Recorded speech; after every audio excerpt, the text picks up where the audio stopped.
In today's tutorial, I'm going to show you how to set up a passkey on your AOL account for signing in and security.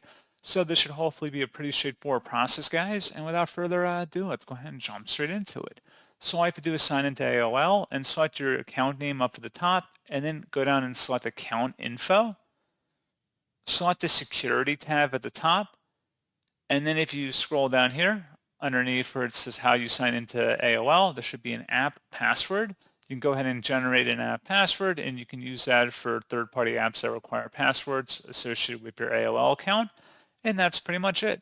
I do hope that was able to help you out, and I do look forward to catching you all in the next tutorial. Goodbye.